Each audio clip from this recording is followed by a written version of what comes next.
So I'd like to welcome everyone to the first episode of this web series produced by the Global Health Center at the Graduate Institute for International and Development Studies in Geneva.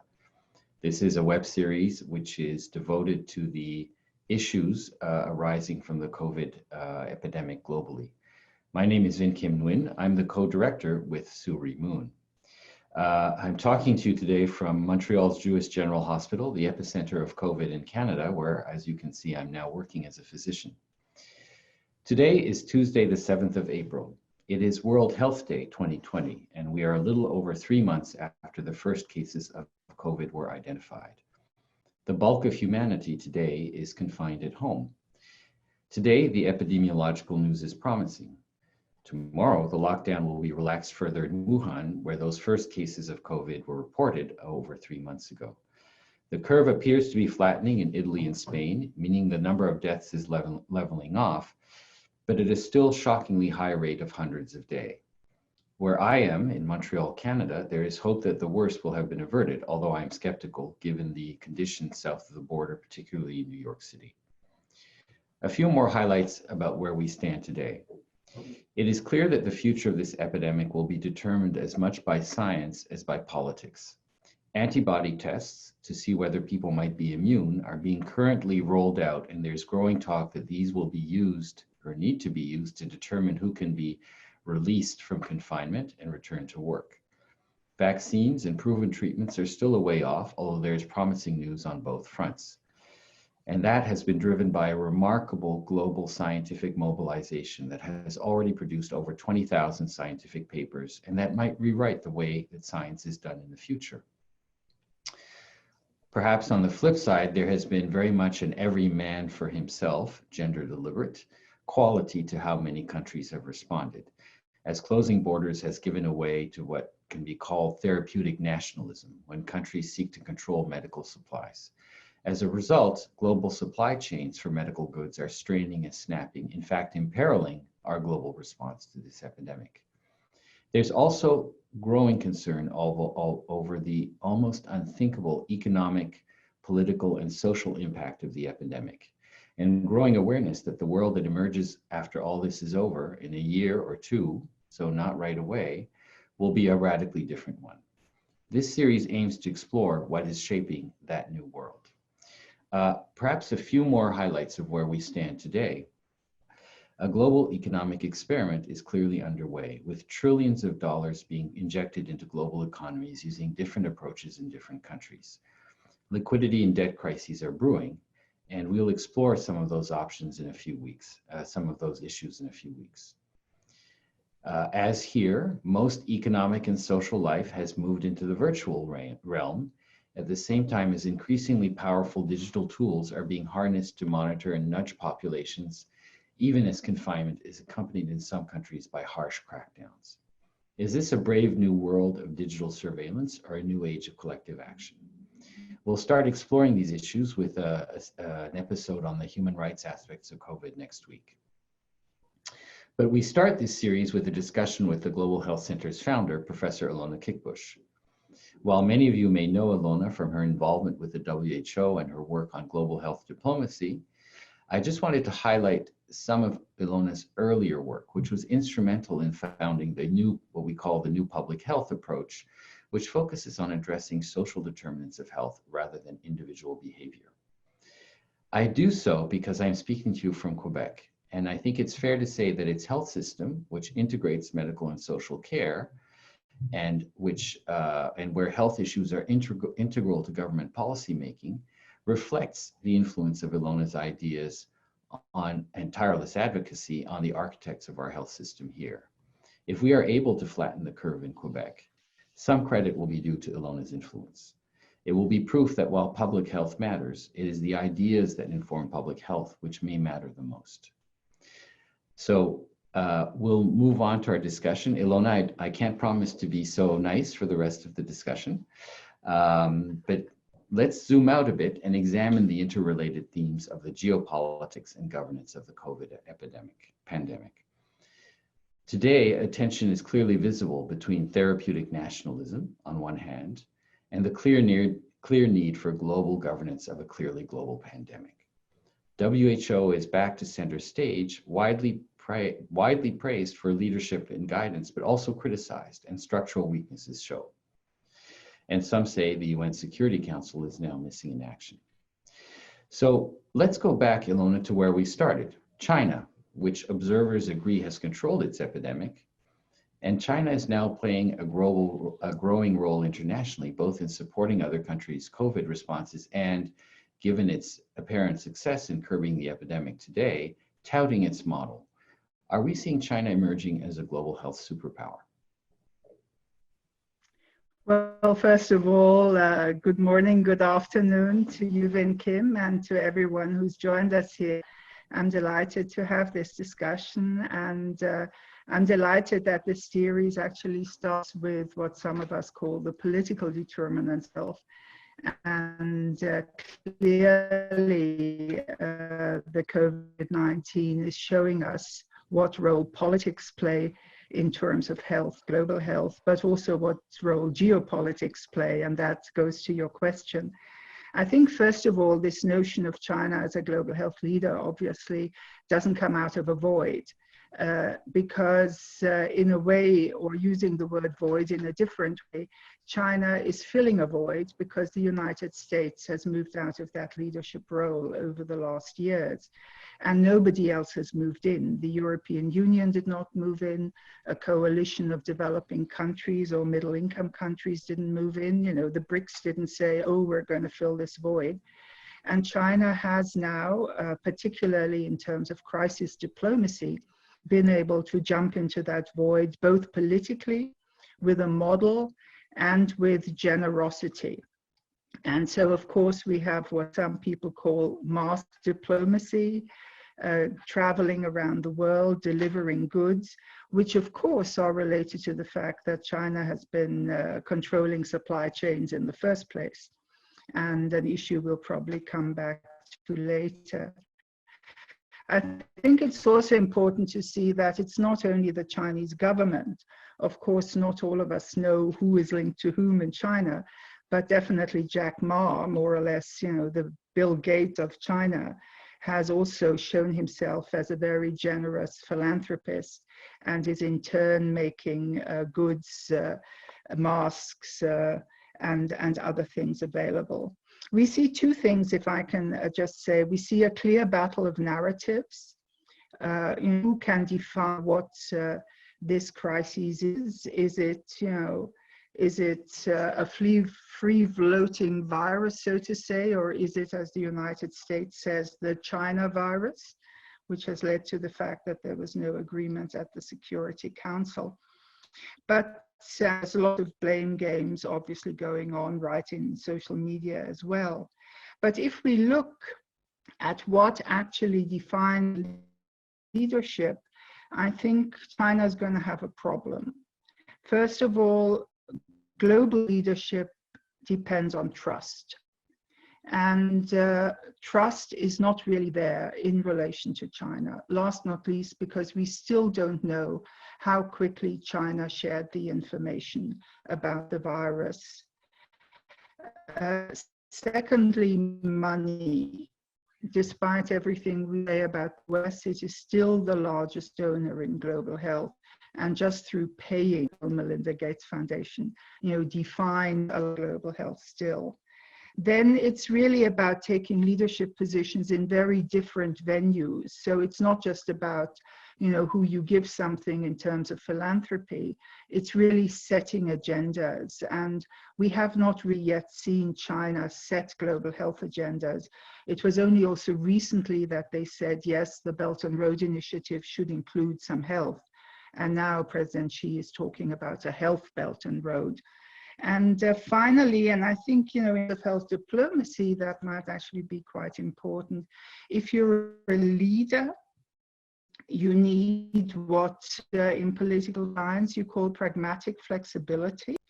And it seems that this is one thing that a system that is run on such autocratic principles as China will find it very difficult in the international arena, where you need to, you know, balance between different interests, ways of cooperating, and react very flexibly to a changing geopolitical environment.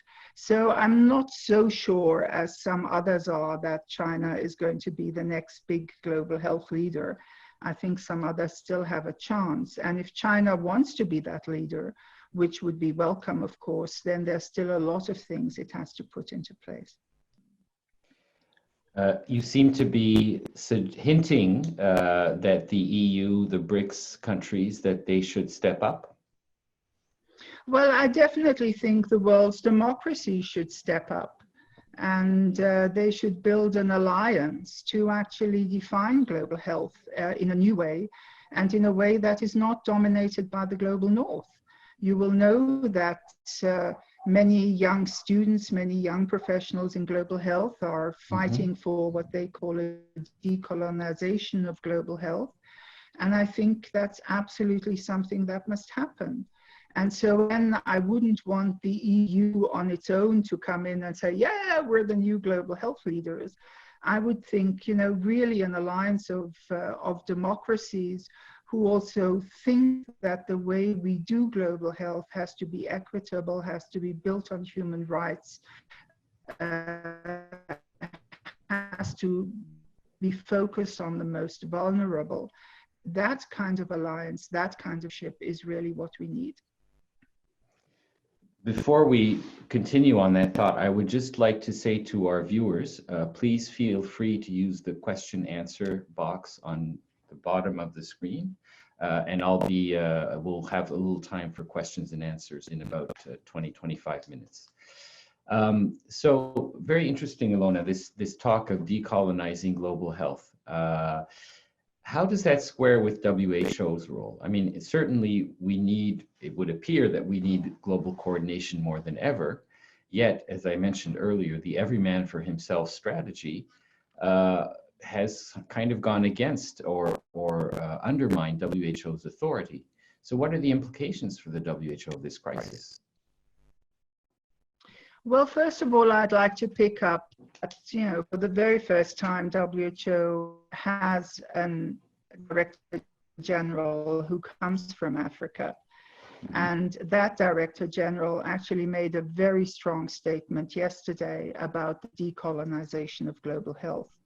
You will have heard that a couple of French scientists were testing the new vaccine on Africans.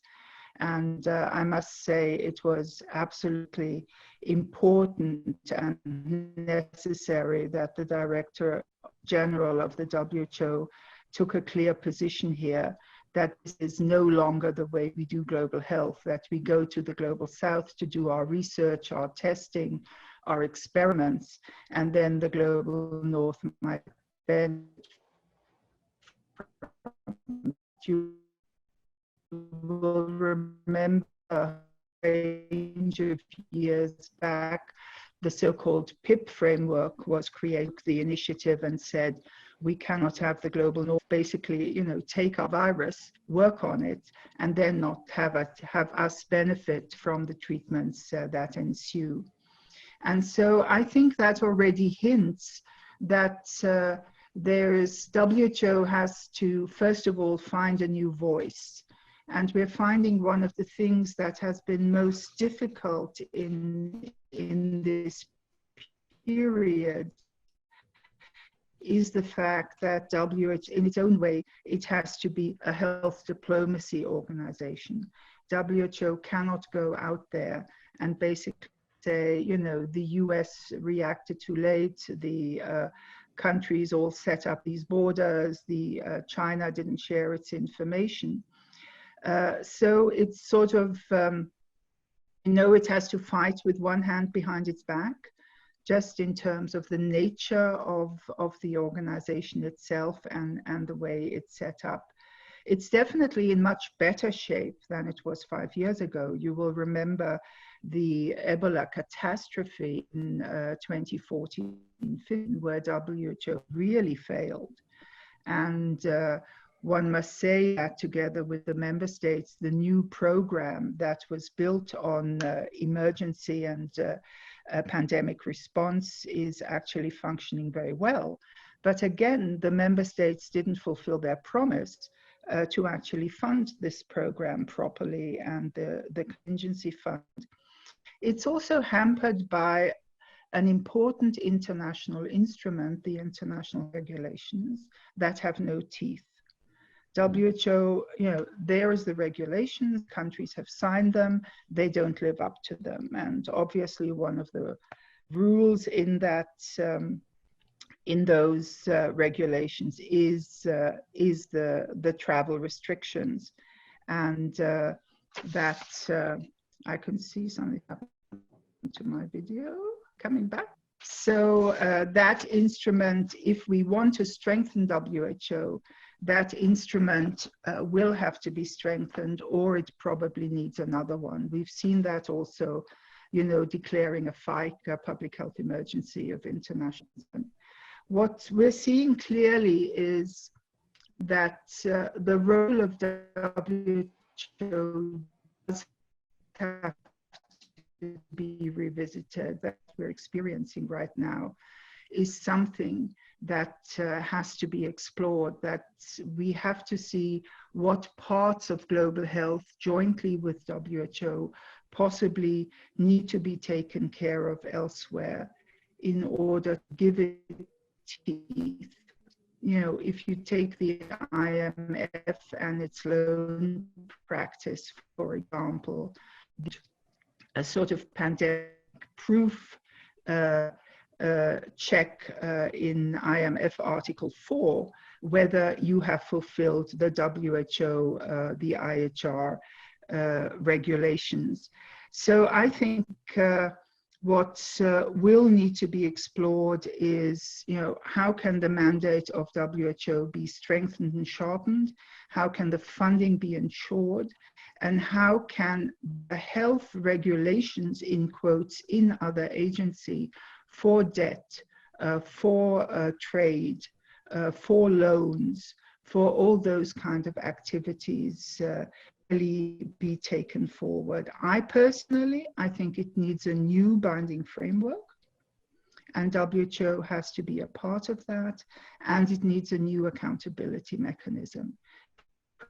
Nobody can call out the countries who are not fulfilling the national obligations, who are cutting out other countries, who are not recognizing the human rights of Roma populations or migrants or refugees in this pandemic outbreak situation.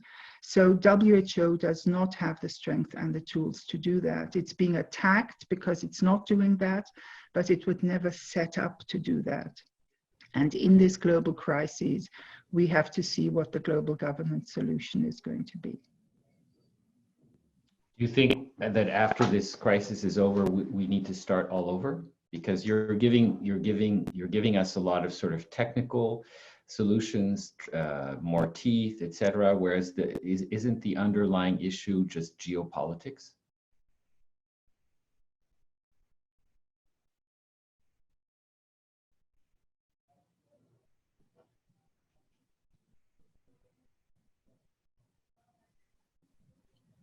I think we've lost Ilona.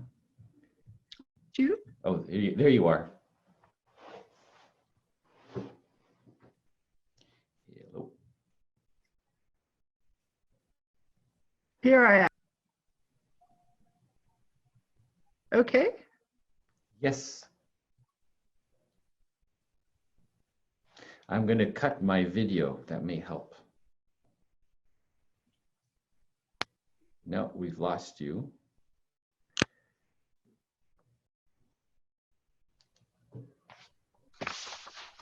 I think we can hear you, Ilona.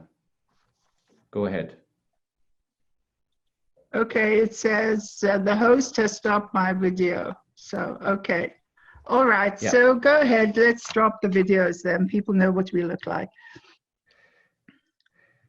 So, Ilona, I've been going through some of the questions from the audience.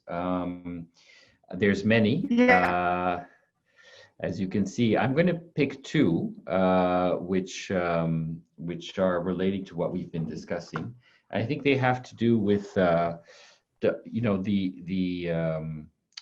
whether WHO is fit for purpose in this world. So the first thread of questions has to do with, do you think the epidemic has galvanized enough support to trigger decisive action on behalf of the international community? And what would that look like?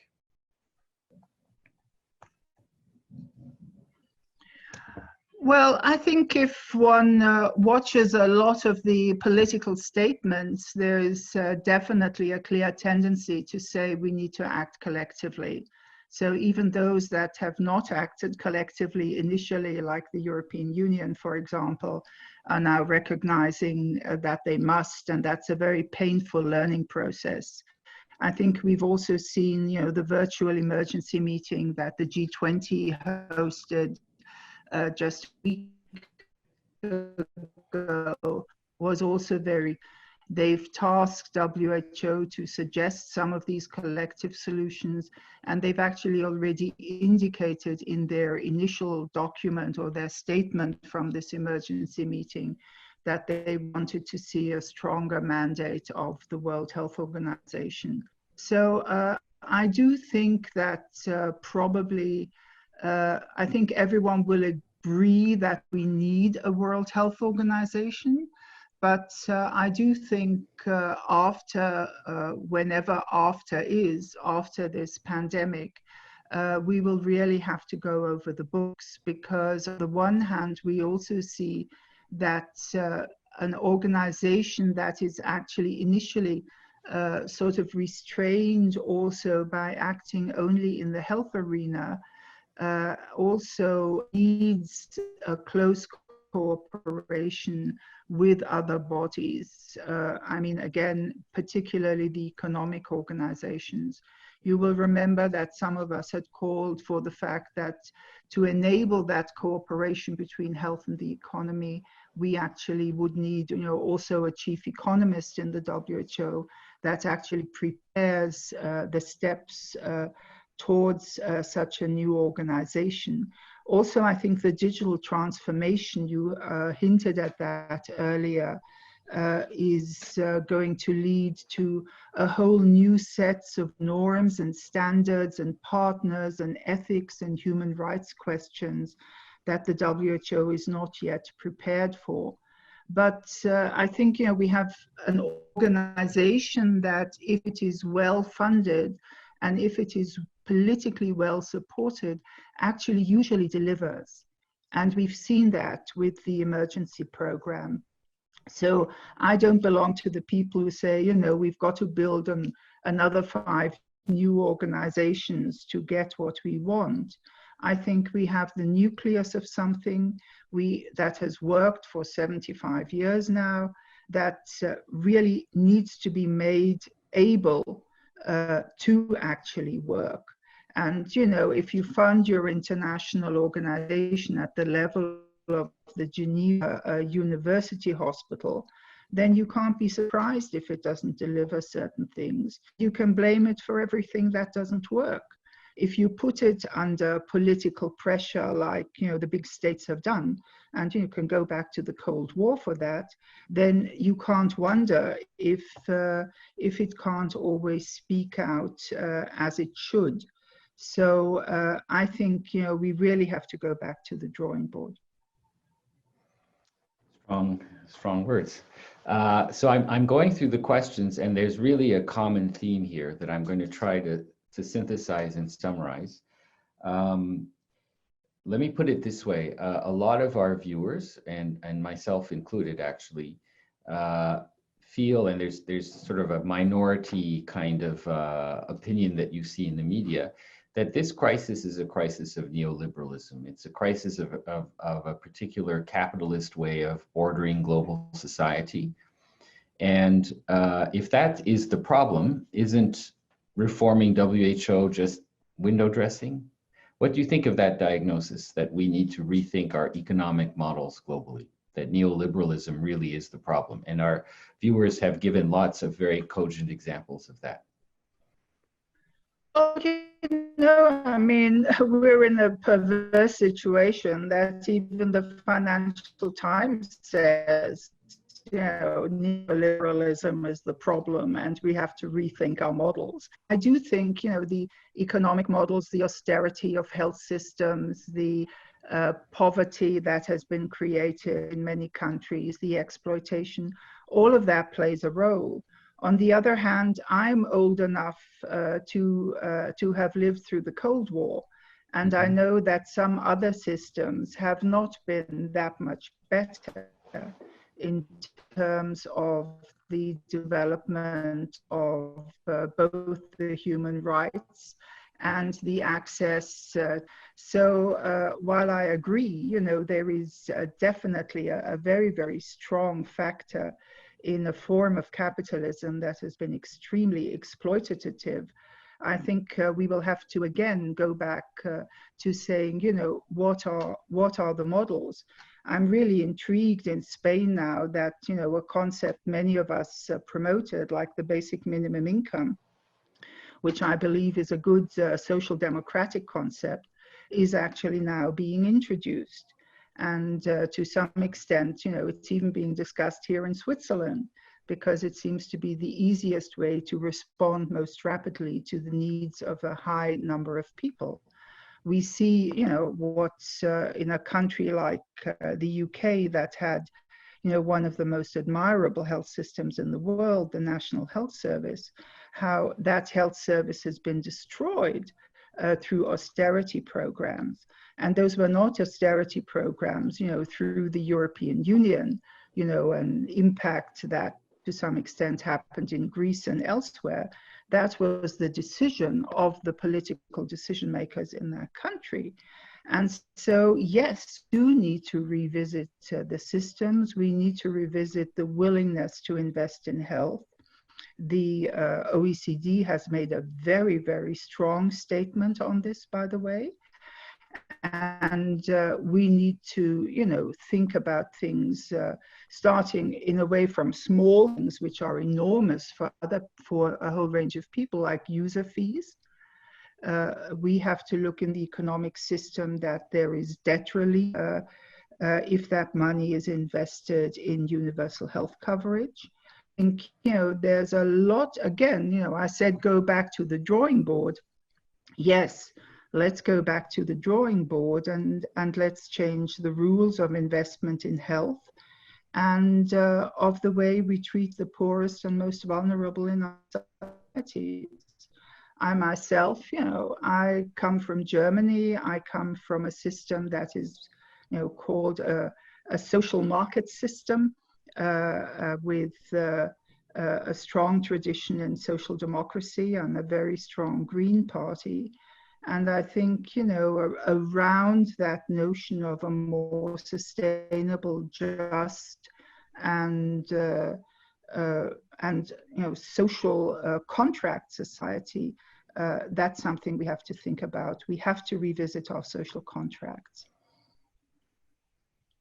So given that, what should be done? What would be the next steps in reforming WHO, given your analysis of both the broader global political economic context and geopolitics? Where would you start? Well, I definitely think, one of the first steps is literally to fund it better. We are constantly in this chicken and egg problem that, you sort of starve off, like the NHS or something, you starve off an organization, but you expect it to function in an aptly perfect way, much better than any national health system and any national health ministry ever functions. So you've got to do your job, you've got to be at the same time, and you've got to keep your donors happy. And no organization can function that way. And unless, we find an agreement either in terms of the assessed contributions of the WHO or a new financing model based in some way on, a common global public goods approach or something, I mean, there's no reason why WHO shouldn't be financed through some form of global taxation, for example. Why work with assessed contributions of member states? If it were actually financed through a global taxation system, it would be much more independent in relation to member states, for example. So I believe, those are the kind of things that we will have to move forward, and where possibly one has to use a window of opportunity.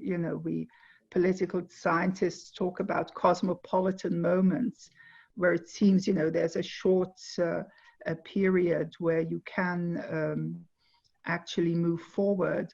And we mustn't lose that. For example, the G20 is really asking for proposals, and they did manage to reform the financial system to a certain extent. Not enough for many, but yes, something was done.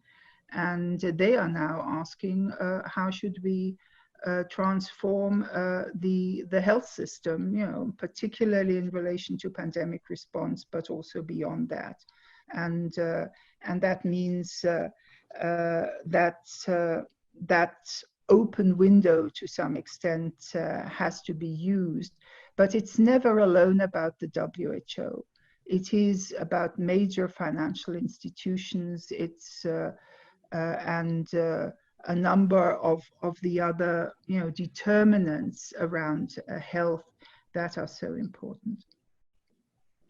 So I'm going to push you a little bit, because I think some of our viewers are very curious as to how you would imagine. I mean, you've talked about taxation, but there's but there is that chicken and egg problem, which probably there would not be popular will to fund WHO given the perception of its lack of functionality, or that it's not, you hear a lot of these criticisms of WHO. And I'm just wondering, sometimes it's useful to have a kind of a perfect fantasy to help steer us. And some people have noted, some of our viewers have noted, that there's been calls now for a global COVID coordinating mechanism, a kind of a UNAIDS for COVID, perhaps. I know that you've explicitly said that you don't think that this is the solution, but I don't want to talk about prescription here, but about sometimes it helps to think outside of the box. What would this new global health organization look like? How would it function? Well, again, I don't want a new health organization. I want WHO. I do not want a repeat of creating a new global fund for XXXX. I think, WHO in this case with the member states has built a fantastic program for pandemic preparedness and response. It's, delivered a strategic action plan with, I think, at least 20 partners involved. It's working, it's really working day and night on this. It had to initiate, a voluntary fundraising campaign with the UN Foundation because member states didn't follow their responsibilities. So, we've got an organization, let's give it the means to do its job. And maybe face the fact that we have to make it more independent of states. And that's why I'm saying, let's find more reliable than the member states are. And that gives the organization more independence from its member states. We're talking about, taxing the major tech companies, for example. There's, that digital tax is in the global arena. There is the tax on capital movements that's discussed again and again. So I think, we don't lack ideas.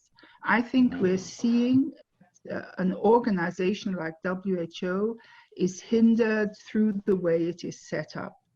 And many of the criticisms that it has, are not the fault of the Director General or the Secretariat.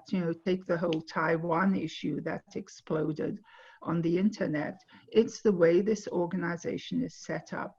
Speaking out about China, criticizing President Trump, talking about some of the behavior of some of the major donors, the organization is not set up independently enough to do that. And therefore we have to say, are we willing to set up an organization that will do that in order to ensure the health of the world? So I think your proposal on taxation is very interesting, but won't that disproportionately give power to wealthier countries? How would you balance that, given that many of our viewers feel that this decolonization agenda is critical at this point? Well, you know, I'd leave that to some of the global economists to work out. It depends, you know, how you structure the receipt of that money. If it's, you know, a straight flow that, you know, you are now to get X percent from enter country's tax. I mean, if Volkswagen is very successful, it pays, I hope, a significant amount of tax, and that goes into a common pot. And I mean, you can never free an organization from, you know, the political context within which it is. That's quite clear. I mean, every organization, however you set it up, will be subject to political pressure. Every government, no matter how democratic it is subject to political pressure. That's just real life. But a WHO that's a bit more independent than it is now, I think would help us move forward considerably. And I would hope that, you know, some of the great thinkers who've developed, you know, have received Nobel Prizes for their work would, for example, sit down and give us a suggestion. I'm just a political scientist. So I wanted to shift focus slightly away from the WHO into the broader social measures that have been put in place in response to the epidemic. And I'm quoting from one anonymous spectator, my screen is in French, who asks, how far do you see a real threat to democracy as the call for surveillance through all these apps is intensified? Because you said, you know, part of what you're, I think, arguing is that we need democracies to be, to step up. But there is a kind of, you know, what some people are pointing out is there's a threat to democracy here through this surveillance, or is there? I think there's definitely a threat, and I think how much it will be a threat is actually dependent on how lively, how good your democracy, and I think the weaker your democracy, the larger the threat. And I actually, you know, I'm watching, for example, the discussions around tracking, etc., in Germany and Switzerland. There's a very, very large discussion around it. A law that was initially suggested by the German minister was pulled down by the German parliament. In Switzerland, there's a lot of discussion about, you know, voluntary tracking. There's a strong political control of the Swiss Federal Office. Democracy already is, and actually, you know, the father of social medicine and public health, Rudolf Virchow, already said that the very best containment strategy is to have a democracy. And so I think the danger is very high in already autocratic countries, and we're seeing that clearly, and in vulnerable democracies. And I think there's a significant danger in countries which are a democracy, but which don't have very good control over, you know, the big companies, the technology firms, etc. And And this is where even good democracies are going to have to be very, very careful, because we have not really regulated the big tech companies, the way they gather data, who has access to the data, who they sell the data to, etc. And therefore, I really, really hope that this whole situation will lead to a better governance also of the general digital transformation. We need to have that. We already warned in our work, for the Lancet Commission on Governing Global Health Future. We already warned attractive Trojan horse to actually introduce surveillance of citizens. Because initially it seems we're doing all this for the common good. We're doing all this to save you. We're doing all this to protect your health.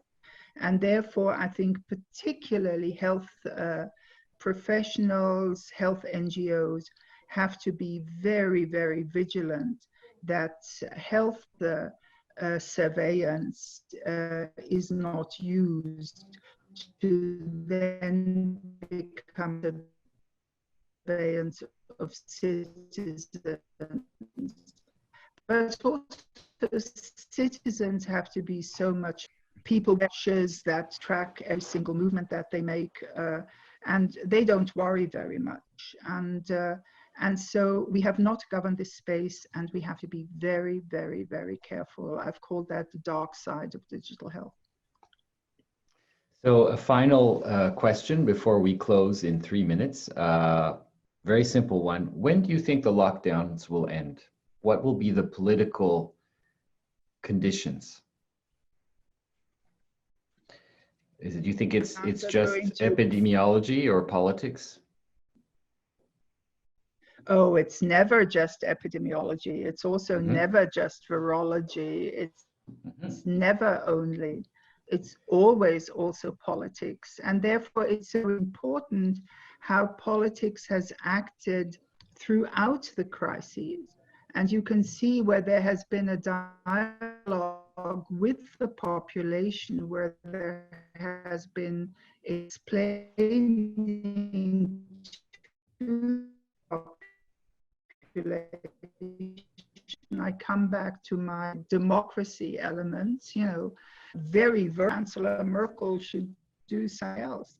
I mean, this is what we're on about, and therefore the lookout will have to be of that dialogue, and the way that we open up has to be part of that dialogue. It's never epidemiology alone. It's never medicine alone. And again, as said,